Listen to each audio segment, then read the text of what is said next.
Welcome to a conversation opportunity about our better hope in Jesus as the Christ from Open Heaven Ministries.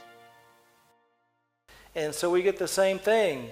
This author's preaching along, and as a good author, he knows as people can't remember everything. He's been through three main points. He's been through a transition to summarize everything, and now he's introduced this meat, and here's the conclusion, the main conclusion of the meat. We start in verse 25. Therefore, he is able to save completely those who come to God through him, because he always lives to intercede for them. Does he take a vacation? Is he only working 8 to 5? Is it only in the month of March? Is it only on Sunday during service? Is it only on a particular holiday that God listens to you and opens the doors of heaven? No. He ever lives. What does Jesus do today on the throne? Most theology in Christianity says he doesn't do anything until the second coming. Does that fit with what the author is saying here about the meat of the Word of God? He doesn't. He's sitting there bored saying, God, when are we going? Come on, Father. I got children to get down there. Not yet, son. Not yet. Not yet. Well, second coming kind of works that way. But we present Jesus as the Savior on the cross when we talk about that outline that I had just a second ago. Go back to that real quick. We are very good about the milk of the Word. We are good babies. But our problem is when it comes to the meat, we're not ready for the meat. Where we live most of the time in most of our ministries is here. We'll talk more about what that is in just a minute. We all know what that is. We grew up drinking that. That was really good stuff, and we cried if we didn't get that. But do we ever give this to babies? Would any of you moms go, don't give that, they'll choke? What do babies do when you try to give them meat that they don't understand? They choke. So we're not very good at telling people about the present ministry of Christ because we have this idea that it's all delayed, that nothing happens until the second coming, and Jesus is just sitting there bored on the throne. He has sent his Spirit to be his representative to convict about judgment of sin, righteousness, and judgment, but nothing else really happens. But then let's move on and finish the conclusion. He says, such a high priest truly meets our need. This is better than anything that, it's a better covenant. Better. It meets our need.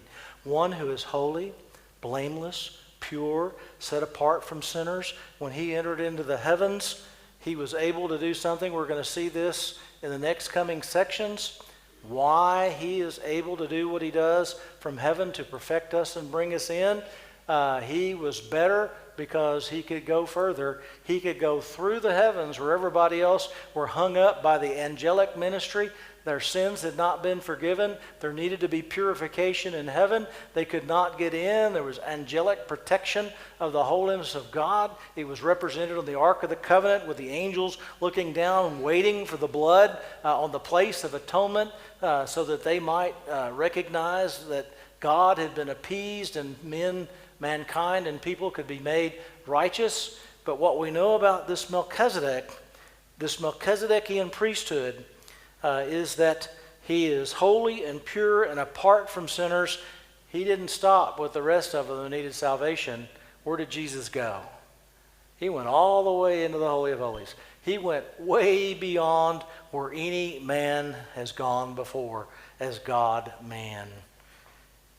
Then he goes on. Exalted above the heavens. Exalted. Isn't that what we say when we worship? We exalt him as the King of Kings and the Lord of Lords, the one who is in the heavens. He says, unlike other high priests, it does not need to offer sacrifices day after day, first for his own sins and then for the sins of the people. He sacrificed for their sins once for all when he offered himself. For the law appointed as high priests men with all their weaknesses, but the oath which came after the law appointed the Son who has been made perfect forever. Now let's break that word perfect and forever again down in the meaning of the language. Perfection means what? To be finished and complete where God wants you. He swore that he would be a priest at the order of Melchizedek. Where? In the eternal perpetual places, Olam. Okay? So he is a perfection in that he accomplished this move into heaven to perfection, and he is made perfect forever then, if you add both the spatial and temporal aspects, in the eternal places.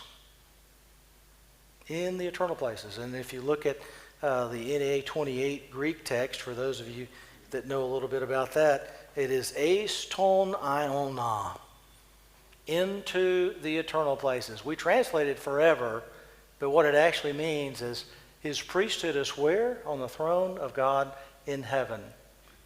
And he's there today for anybody that wants to come to God by him. All right, I've got a few minutes early. Any questions on this particular section or any other section that you want to talk about? If you can understand this, you can discern good and evil in teaching. You just have to look at the normal. What is the foundation of Christ? If you have a good foundation, when somebody says something different, you come back to the foundation and you say, this doesn't work with the foundation.